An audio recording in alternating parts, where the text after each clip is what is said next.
سلام، طاهری سفر هستم و با اخبار امروز دوشنبه 15 ایون همراهی شما. در این روز یک هیئت رسمی ولایت ҳамадони Эрон وارد شهر قرغن‌تپه مرکز ولایت خطلان شد و با رهبران ولایت درباره گسترش همکاری‌های دوجانبه گفتگو کرد.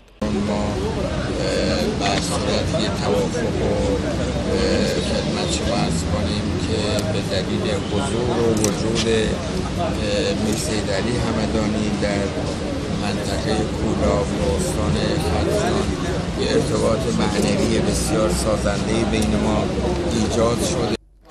با گفته خبرنگار رادیو آزادی، هیئت ولایت ҳамадон با کاری بعضی از کارخانه‌های صنعتی خطلان آشنا شدند و به دانشگاه دولتی قرغن‌تپه و مؤسسه‌های دیگر فرهنگی ولایت نیز رفتند.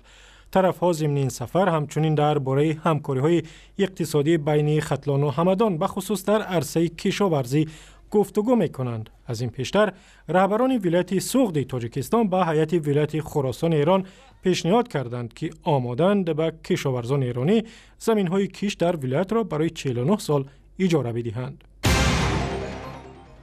طالبان در افغانستان بعد از نیم سال اسارت 4 مرزبانی تاجیک را آزاد کردند. در این باره مقامات رسمی و والدان این پاسبانان سرحدی تاجیکستان و افغانستان روز 15 ایون به رادیو آزادی خبر دادند. با گفته آنها برای آزادی مرزبانان تاجیک امیر قطر مساعدت کرده است که طالبان در آن کشور نمایندگی دارند. آزاد شدگی هستند با تاجیکستان در دیگر جا هستند ولی نآمدند. من می‌دونم که از این طرف افغانستان بردگی هستند و قطر بردگی شو هست. اوجا اومدن شو نواردن شو چی شده نشدن شو من نمی‌دونم. 4 مرزبان تاجیک روز 19 دکبر سال گذشته هنگام جمع‌آوری هزم نادانسته به قلمرو افغانستان وارد شدند و به اسارت طالبان افتادند. در شهر دوشنبه ҷашнвораи театрҳои парасту 2015 آغاز یافت که تا روز 19 ایون ادامه می‌کند و در این مدت 16 نمایشنامه پیشکش بینندگان می‌شود. در روز اولین ҷашнвора نمایشنامه بخارای شریف تئاتر ولایت سوغد را نمایش دادند که از روزگار سختی صدرالدین عینی ادیب шинохтаи тоҷик قصه می‌کند. این نمایشنامه‌ای که اهل هنر تئاتر خوجند پیشکش تماشابینان و اعضایان حکمان این جشنواره کردند، گذشته ما را پیش تماشابین گذاشتند و از این گذشته به ما درس میگفت و درست هم هست که این نمایشنامه دردی گرچند که گذشته ما بود ولی درد امروزی جامعه ما بود.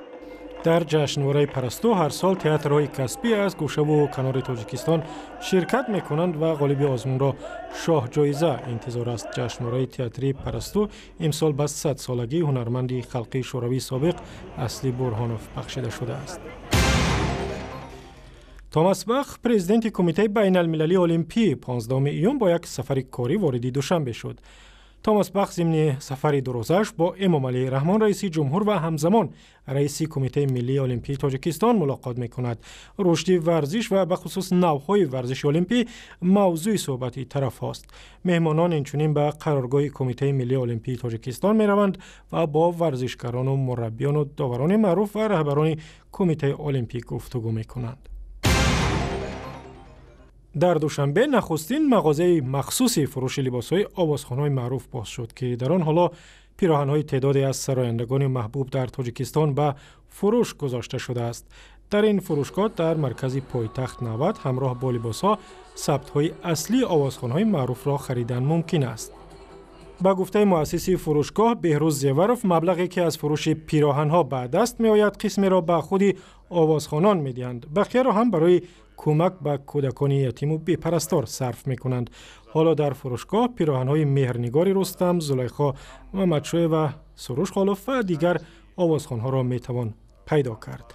و اخباری از این هم بیشتر در وبسایت رادیو آزادی، در صفحه‌های ما در فیسبوک، توییتر و یوتیوب و هم صمیمه مخصوصی رادیو آزادی برای تلفن‌های همراه.